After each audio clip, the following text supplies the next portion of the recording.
welcome to the fourth webinar in our Train Your Dog Month series. We're celebrating Train Your Dog Month to help demonstrate that training can be easy, fun, and effective. In this session, we're going to cover life rewards. We talked last session about everyday training, and life rewards are a really big part of that.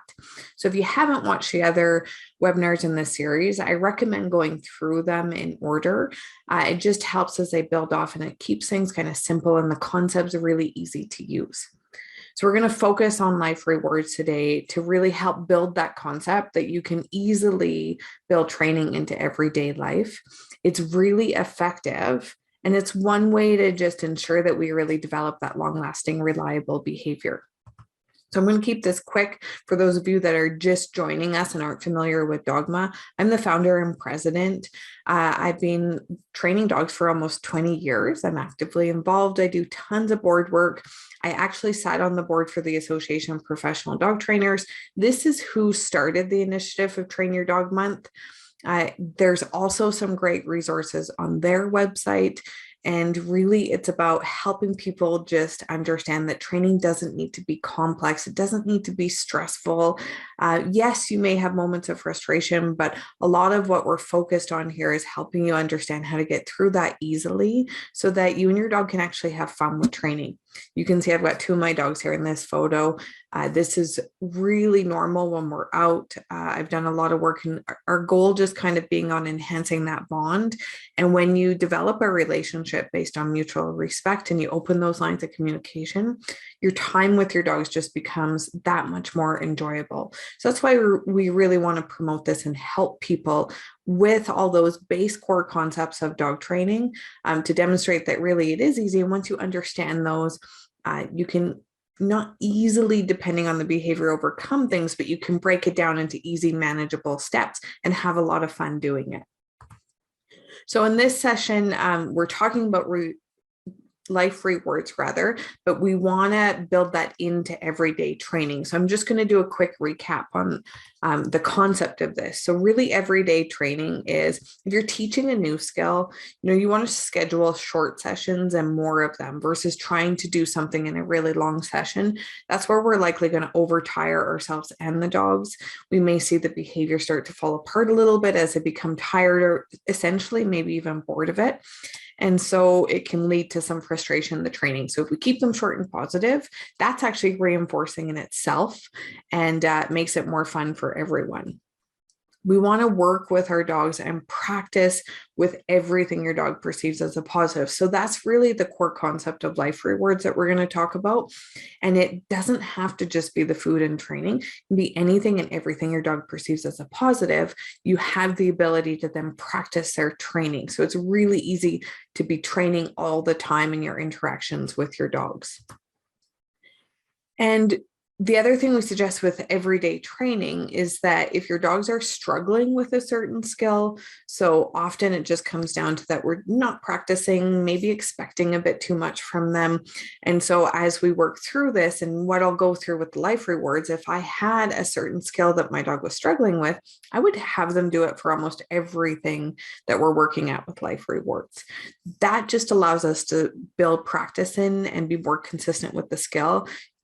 I think one of the most humbling things about dog training is that it's always up to us. So if there's challenges happening, there's confusion, there's miscommunication, it's always on our end. So we need to assess how we're doing the training and revamp it a bit. That's also what we're here for. So if you guys have questions at all, if you have any challenges within your training, make sure to reach out to us and we can help you through that.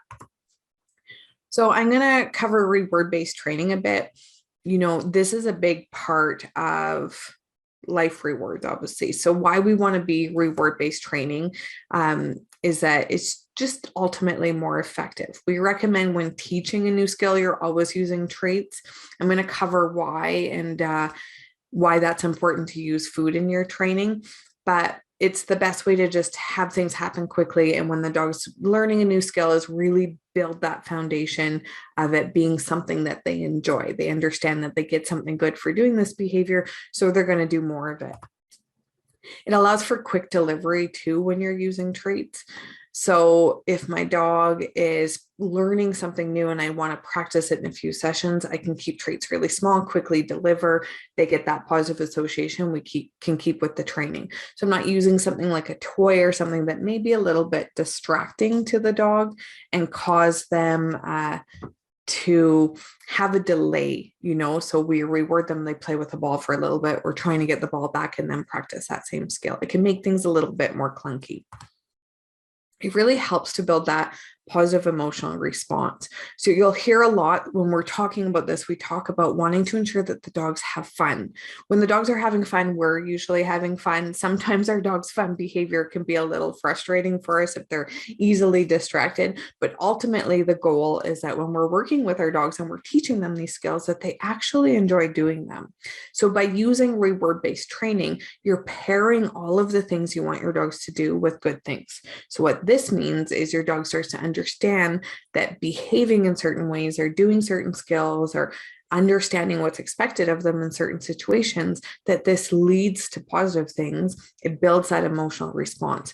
Food can really help power that up too and make that faster. And so it's just a great way to do training. Ultimately, we're looking at teaching the dog what we want them to do and make that rewarding. That simple concept is so often ignored when training dogs. We want to talk about consequences. We focus on what they're doing wrong. We want to correct that behavior. If we shift our mindset and focus on teaching the dogs what to do and making that rewarding, it's clear, it's easy, and it's highly effective. And it takes so much stress out of things. And so we're always looking at reward-based training as the main option within training. It doesn't mean that we ignore bad behavior. It just means we're focused more on like the dog is doing this because something about it is rewarding. What do we want them to do instead? And how do we make that rewarding? By using food in your training as well, you just make that faster and more powerful. And like I said, makes training fun. So that's our ultimate goal with all of this, building that emotional response that you and the dog can go out and have fun together. Our goal is that you guys get working as a team. We're always focused on what the dog is doing wrong and correcting that. We're not working together. We're working as opposites. So I try and remember that within my training all the time. If I'm working with a dog, even if I'm working with people or anything, am I doing anything that's causing us to have conflict? Are there be opposite opinions on what's happening or feelings or any frustration or stress or anything? If I feel any of that, I've got to reassess and redo the situation. And it can be difficult because that frustration can easily build. We can feel a little helpless, but often it's just about breaking it down, showing the dog what to do, making it rewarding so that you can go have fun together. So we're going to talk a bit about rewards. And so we know treats. We've spoken about treats. You want to keep them small. It's the best option for teaching a new skill. But there's so many different types of rewards we can use with our dogs. The reason why we recommend the treats is because that's powerful at the beginning when they're first learning. We want to really build that solid foundation. I talked about the toys. If you have a toy crazy dog, sometimes using toys in training can be a little distracting and cause the dog to demonstrate behavior maybe we don't want to see more of. So I've seen some really ball crazy dogs, and when a ball is out, they can't think about anything else. So a toy may not be effective in many situations, particularly when teaching a new skill. However, if I was doing something like teaching a skill like recall, my dog came running to me and they love that ball, it's a really good way to power up that positive association coming to me. They get the ball in exchange. So a highly motivating reward to many dogs. And you can use toys all the time with them. Praise. So many of our dogs love it if we say that they're a good dog. If you've done training with us or any training with dogs, you may have taught your dog a yes or done that, and that's pairing that verbal reward with good things. We can praise our dogs, tell them they're a good dog, talk to them, have fun with them, engage them. Again, many dogs love it. It tends not to be highly valuable, though, particularly in situations where a dog may be distracted by other things, and it just doesn't have the same weight. So yes, it's positive, essentially. Not all dogs, if you had a dog that was maybe fearful or unsure, praise may be the opposite to them. But if you have a dog ultimately that they enjoy it, it just may not be as powerful in certain situations and just not mean anything. It's not the same as getting a yummy little treat. Affection, the same thing. Sometimes we offer our affection and it's actually not rewarding for a dog. So it's something to be aware of. We have dog talk webinars. If you're a member, that's for free within your membership. It's under bonus webinars. We also have it under our specialty training page. And it goes through just understanding your dog's body language, because often we think that we're offering affection, but our dogs are not enjoying it. Many dogs are quite tolerant of our rude behavior, but I've seen stuff like the recall example. People call their dog in and they maul them for rewards. They give them lots of affection, but you actually see dogs kind of backing off it and they don't enjoy. So we may inadvertently be teaching our dogs that coming to us results in something they don't really enjoy. So you want to make sure that your dog enjoys the affection. Again, in a situation where there's distractions or they're learning a new skill, it just doesn't have a whole lot of weight to it. So a pat on the head isn't much of a reward. Think about yourselves. If the reward was, your boss came in and gave you a hug when you did a job well done versus giving you a $50 bill. There's a big difference there. It's no different for dogs. They're just varying levels of the power of the reward for the dog. And then, as I mentioned, it can be anything that your dog perceives as a positive. So I'm going to go through examples on what those might be for your dog. And it's really dog dependent too. So you can watch our dogs and really start to understand what rewards are highly valuable to them and how to use them within training. So having said that, we need to understand motivation. So if you are a member, part of our Train Your Dog Month, there is a rewards and motivation webinar, and it goes through this in much more detail. This is such a simple concept, but so powerful. The more that I understand the level of motivation my dog has for a certain reward, the more I can utilize it as a high value item. This allows training to happen faster, and it's just much more fun, and it becomes more long lasting because I've really built that foundation of it being highly rewarding behavior. So when we talk about that, it's ultimately your dog's choice. I've seen sometimes where people come into class, let's say, and they have a treat that their dog absolutely loves at home. So let's say it's cheese or something really high value. It could be chicken even. And then I've seen where someone beside them, or even perhaps one of the trainers, has a reward like perhaps just liver or, cat treats or something. I've even had a dog, one of my own dogs, someone just had kibble and my dog was crazy for it. And she kept leaving me to go and see what this person had. And so yes, I may think that maybe this expensive treat or this thing that my dog usually loves should be what they enjoy, but ultimately it's your dog's choice. You can do quick preference testing, put 2 treats in front of their nose, have them sniff each one, see which one they pick. Another way to tell if you have a really highly valuable reward, put it in front of their nose and see if they follow. They may do this with everything inside the house, but as soon as you step outside the house, some of those things they don't care about because there's squirrels and there's people and there's smells and there's sounds. And so I look and I try and find something that even in those highly distracting situations, I can put in front of their nose and they'll follow. It'll get their attention back to me. That means I've got something highly valuable and I want to vary it for them. But it's always the dog's choice. So what does the dog find rewarding? Even if you think they should love those really expensive treats that you bought for them, if they do not find it motivating in a certain situation, you've got to switch it up. It's really simple, but something so many people miss because we get caught up in our dog they should like what we're giving them. So make sure you're paying attention to each of your dogs and understanding what truly motivates them with those food rewards. So as you're assessing what's rewarding for them, go outside of just treats too. And so when we talk about motivation life rewards, I might look at something that's really motivating for my dog. So let's say I have a dog that loves to sniff.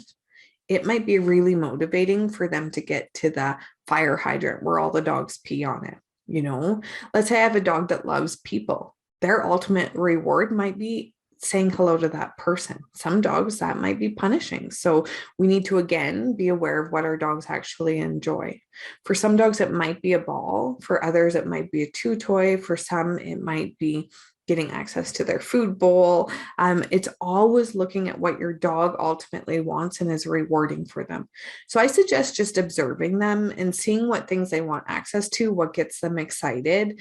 And again, those rewards that nothing else matters because this is suddenly where their focus is a good idea to understand the value of that reward for your dog. Ultimately, you're going to have more success in training if you understand what rewards and motivates your dogs. So if this is a fairly new concept, or perhaps you've struggled with reward-based training with your dog, I want you to really just step back and pay attention to what they seem to be excited and motivated by.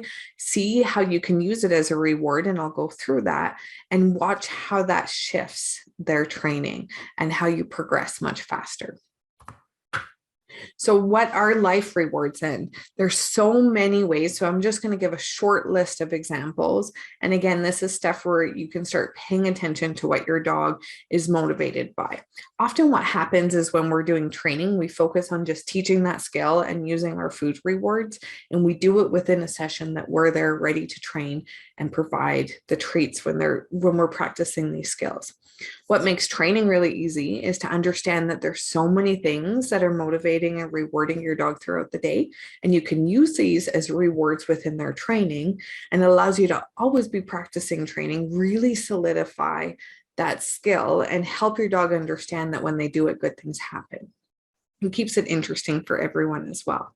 So something as simple as going through a door. If you get up in the morning, your dog's really excited to go to the backyard, they've got to pee really bad. We don't want to do something too long, obviously, if they have to go to the bathroom, but you can utilize gaining access to the backyard. They have to perform a skill in order to do it. And it could be something fun. It could be if they're learning a new skill. So let's say I have a puppy, it might be something as simple as a sit. I may have a dog and perhaps I'm doing a down, or I'm teaching a new skill like shake. It could be just that they have to shake a paw before that door opens. That can also be vehicle doors, front door, any door really. Greeting a person. So again, for some dogs, this is really exciting. So we might be trying to teach 4 paws on the ground and we're teaching that skill, which means in order for them to be able to say hi to the person, they've got to show that all 4 paws, being calm, sitting, whatever it might be, that's not jumping on the person or getting excited. So the reward is saying hi to the person. I don't need to use food in that session. What I might have used food to teach the dog sit, but now they understand it. So now I'm using the reward of gaining access to the people as a reward. So I don't need to use the food in that session.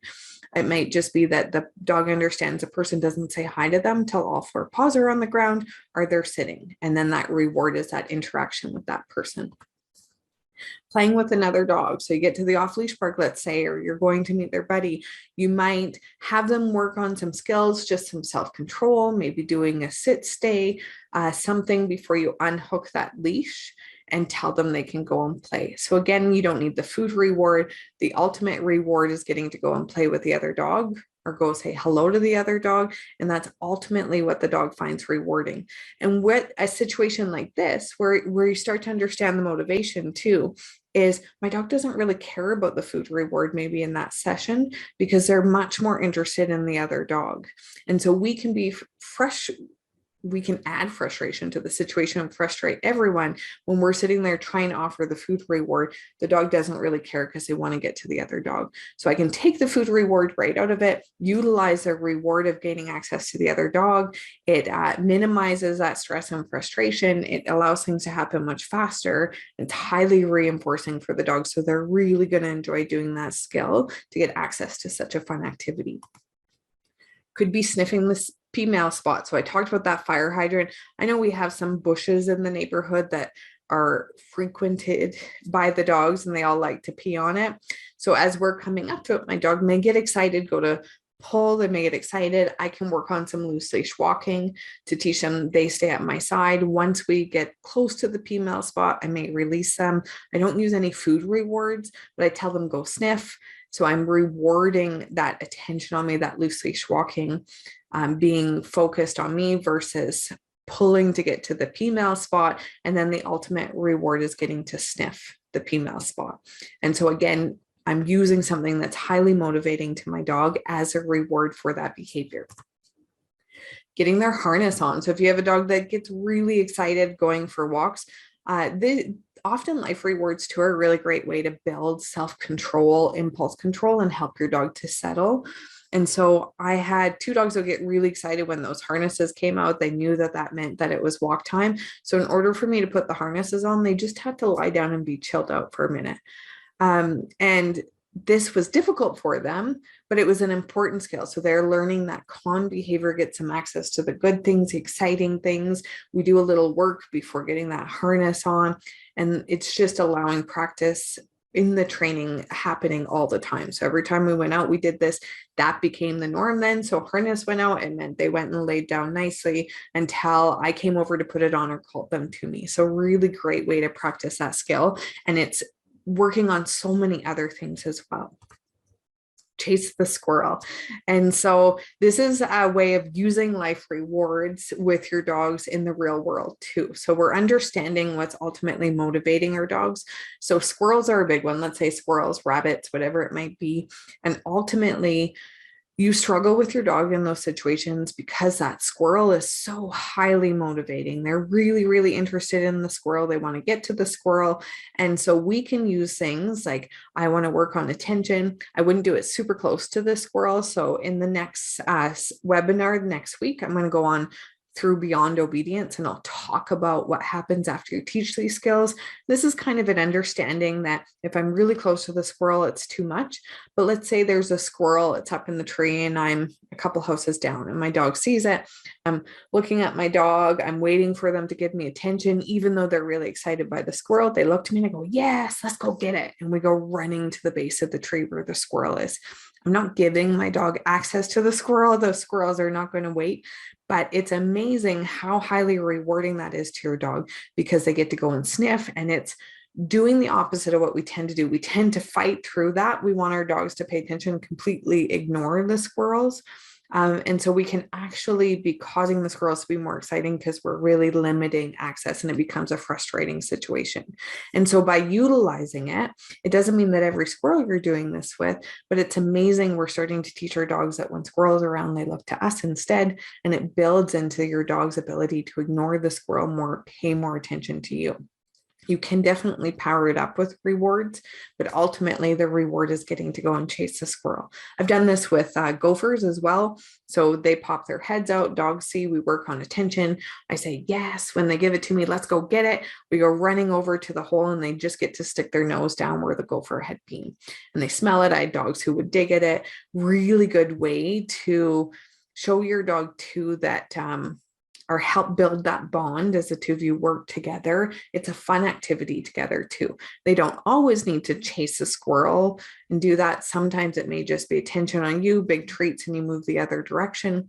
But ultimately, if you use that squirrel or the gopher or anything and become engaged with your dog with it, it's so fun for everyone, and it's highly effective in teaching your dog to be attentive on you when those things are around.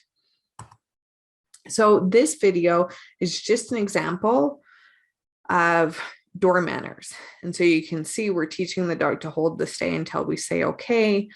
And we give the dog permission to go through. So again, a good example of self-control, because you can see the dog is really nice and settled, even though getting to go out on walks is really exciting. So Gus wants to get out, go for a walk, but he knows he's got to be sitting and offer good attention before he gets to go out the door for the ultimate reward of just gaining access to the outside. So you can see that there's no food traits involved. If we were first teaching this, we would maybe reward the dog for the sit, help them understand what's happening, but ultimately getting to go out the door is that life reward. So we don't need to use the food.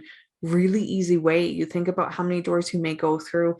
This can be in and out of a vehicle, into a store, out of a store, through the house, all these different ways that we can just practice a quick skill, and the reward is getting to go through the door. And again, just good manners as well. So a lot of the times when we're working on life rewards, we're teaching our dogs some good manners and what's expected of them in our crazy, busy human world.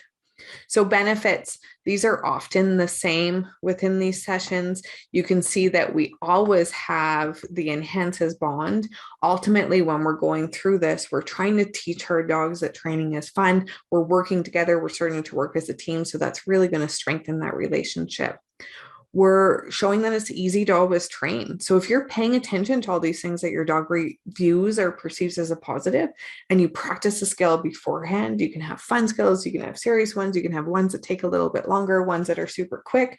It allows you just all the time. So, hey, you want my food, you want your food bowl, you want this toy, you want this interaction with me, you want to come into the kitchen, you want access to the basement before I open the door, you want to go say hi to that person. All of these things I'm always working on, and especially with a new dog, I'm getting them to work for all of that stuff because it allows us to practice the skills and again just build up to the dog understanding that good things happen when they do this. It helps us to better understand our dogs too. So we start looking at our dogs in a different lens and help to guide them more. So again, we're not focused on what they're doing wrong. We're looking at how we can help them better understand the world through better understanding them. So we're looking at things from our dog's perspective. We're understanding what motivates them. We're understanding how to use those rewards and ultimately just making things much less stressful and enjoyable for everyone. So as always, if you have questions, email us at training@dogmatraining.com. Thank you.